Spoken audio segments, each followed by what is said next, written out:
మహానుభావ, నీవు మానవ మాతృడివి కావు, సిద్ధుడవో యక్షుడవో గంధర్వుడవో. లేకపోతే నీకు ఈ కామరూపం ఎలా వస్తుంది? అమాయకులైన ఈ దంపతులను ఆరడి పెట్టక నీ నిజరూపం చూపించి వీరిని కరుణించు. నేను నవమి పురుషుడను. ఇతను ఎందరూ చెప్పినా వినకుండా నవమి నాడు ప్రయాణం చేశాడు. అంతేకాదు, నన్ను నా శక్తిని అవహేళన చేశాడు. అందుకు తగిన గుణపాఠం నేర్పాలని నేను ఈ పని చేశాను. అవిగో మీరు పోగొట్టుకున్న వస్తువు. నవమి పురుష, నా అజ్ఞానాన్ని అహంకారాన్ని మన్నించు. నవమి నాడు ప్రయాణం చేయకూడదు, నానా కష్టాలు వస్తాయి, ఈ రోజు మరి రేపు వెళ్ళండి అని మా అమ్మ నాన్న మొత్తుకున్నా విన్నారు. నవమి గివమి నన్నేం చేస్తుంది, పోమ్మన్నారు. ఇప్పుడు అంటాను, నాకు అలాంటి మూఢనమ్మకాలు శాస్త్రాలు లేవు. లేకపోతే నవమి పురుషుడట కష్టాలు పెడతాడట. ఎవరైనా వింటే నవ్వుతారు. నాకు చాలా దాహంగా ఉంది. ఇప్పుడే తెస్తాను, ఇక్కడే ఉండు. అమ్మో, నా భయం. భయం లేదు, ఇప్పుడే వచ్చేస్తాగా.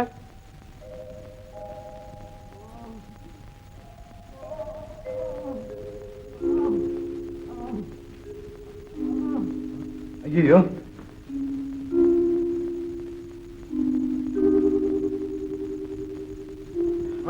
మీరా? ఏమిటి ఘోర?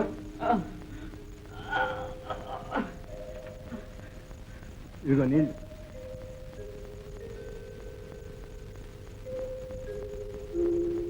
పదం పదం.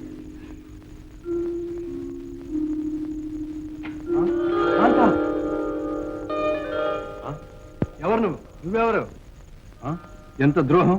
నేను లేని సమయంలో నా రూపంతో వచ్చి నా భార్యను మోసం చేసి తీసుకుపోదాం అనుకున్నావా? దుర్మార్గుడా! నువ్వే కాదు, నువ్వే. ఏమిటి మాయ? అంతా ఆగండి ఆగండి, మీ ఇద్దరిలో ఎవరు నిజమైన భర్తో తేలకుండా ఆమె ఎలా వస్తుంది? నేనే నిజమైన భర్తను. కాదు నేను. కాదు నేను. చూడండి, ఇలా నేను అంటే కాదు.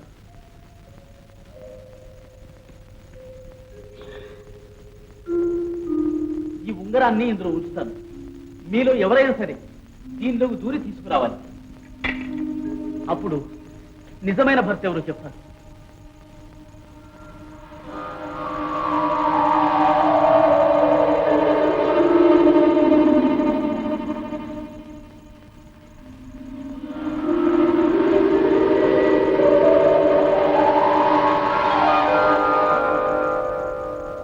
మహానుభావ, నీవు మానవ మాతృడివి కావు, సిద్ధుడవో యక్షుడవో గంధర్వుడవో.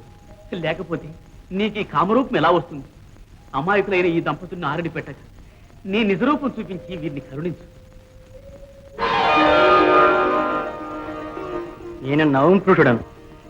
ఇతను ఎందరూ చెప్పినా వినకుండా నవమి నాడు ప్రయాణం చేశాడు. అంతేకాదు, నన్ను నా శక్తిని అవహేళన చేశాడు.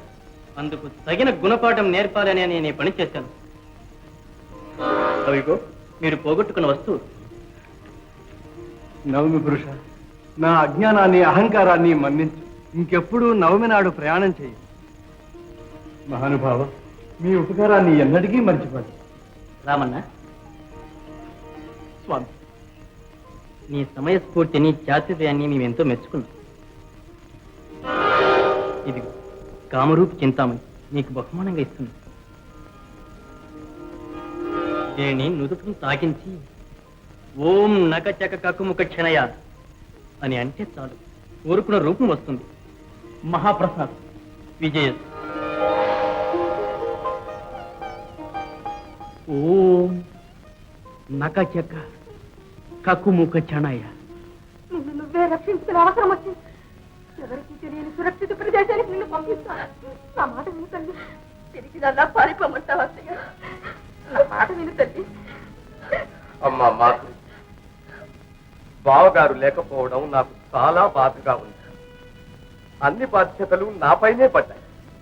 ముఖ్యంగా నీ పెళ్లి విషయం. ఎప్పుడేం తొందర వచ్చింది? వెంటనే పెళ్లి జరిపించి మీ భర్తను మహారాజును చేయమని సామంతులు గొడవ చేస్తున్నారు. లేకుంటే ఎదురు తిరుగుతామని బెదిరిస్తున్నారు. అందుకని వెంటనే నువ్వు పెళ్లి చేసుకోవాలమ్మా. పెళ్లి కొడుకు దొరకాలిగా. అదేమిటమ్మా, మన సుకుమారుడు ఉన్నాడుగా, నువ్వంటే ప్రాణాలైనా ఇస్తాడు. ఇవ్వవలసింది ప్రాణాలకం.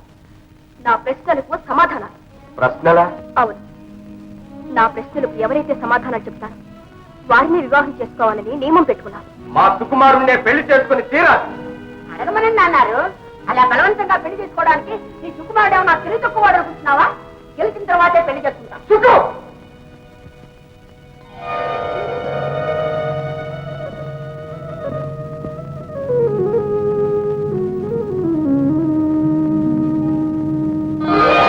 తన ప్రశ్నలకు సమాధానాలు ఇచ్చిన వారినే వివాహం చేసుకుంటానని రాకుమారి మాధురీదేవి ప్రకటించిన విషయం మీ అందరకు విదితమే. కానీ ఇంతవరకు ఎవరూ ముందుకు రాలేదు, వస్తారనే నమ్మకము లేదు. అయినా ఆఖరిసారిగా అవకాశం ఇస్తున్నాం. ఎవరైనా ధీమంతులుంటే ముందుకు వచ్చి రాకుమారి ప్రశ్నలకు సరి అయిన సమాధానాలు ఇచ్చి వారిని వివాహం చేసుకోవచ్చు. లేని పక్షంలో రాకుమారిని మా సుకుమారులకిచ్చి పెళ్లి చేస్తాం. భలే భలే భలే ఒరే సతకారం, ఇక రాకుమారి నాదేరా. ఎవ్వరూ లేరుగా? ఏకే ఉన్నాడు.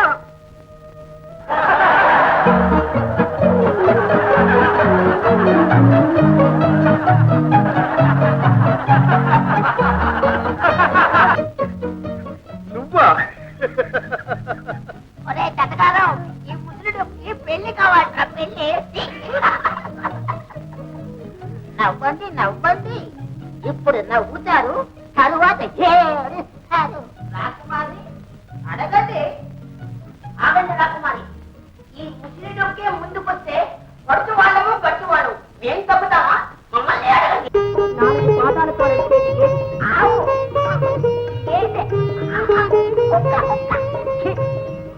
ఆగురా కుర్రా, నాలుగు పాదాలతో నడిచేది ధర్మం.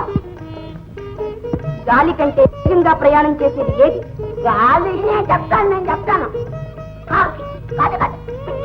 నీ మొహం.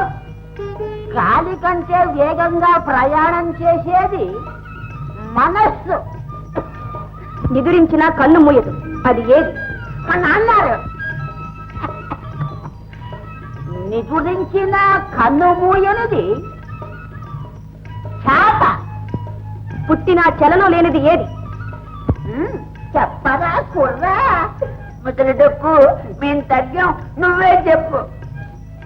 పుట్టిన చలనము లేనిది గుడ్డు. ఏమిటి? నా పెళ్ళాంచి నేను పట్టుకోవడం తప్ప? నువ్వు అడిగిన ప్రశ్నలకు సరి అయిన సమాధానాలు చెప్తానుగా. అటువంటి అప్పుడు నువ్వు నా భార్యగా మాట్లాడవే. ఓహో, ఆడిన మాట తప్పుతావా? సరే అయితే పోతా. ఆడింది ఆడిన మాట తప్ప. మిమ్మల్ని వివాహం చేసుకుంటా. రాకుమారి, ఇది మా నిర్ణయం. ఈ వివాహం జరగడానికి వీల్లేదు. సాధిస్తున్నారా? అవును, మేమే కాదు, ప్రజలు కూడా ఈ వివాహాన్ని అంగీకరించడం లేదు. వివాహం అనేది వ్యక్తిగత సమస్య. ఇందులో ఇతరుల ఇష్టాలకు తావులేదు. అది సామాన్యుల విషయం. నీ జీవితం దేశ సంప్రదాయానికి, ప్రజాభిప్రాయానికి కట్టుబడి ఉండాలి. అంతేకాని ఒక పండు ముసలిని పెళ్ళాడి వారిని రాజులు చేస్తానంటే ఎవరు అంగీకరించరు. నువ్వు రాణివిగా ఉండాలంటే నీ నిర్ణయాన్ని మార్చుకోక తప్పదు. అసంభవం. కావాలంటే ఈ రాజ్యాన్ని వదులుకుంటాను, కానీ ఇచ్చిన మాట మాత్రం తప్పదు. అయితే వెంటనే ఈ రాజ్యాన్ని సర్వ హక్కులతో మాకు ధారాదత్తం చేయగలవా? చేస్తా. సరే. మాంగళ్యం సంతునా నేనా మమ జీవన హేతునా కంఠే భద్రామి శుభగే త్వం జీవ శరదశతం దీర్ఘమాయుః శతమానం భవతి శతాయు పురుషస్తేంద్రియాయుష్యేవేంద్రియ ప్రతిష్ఠితః.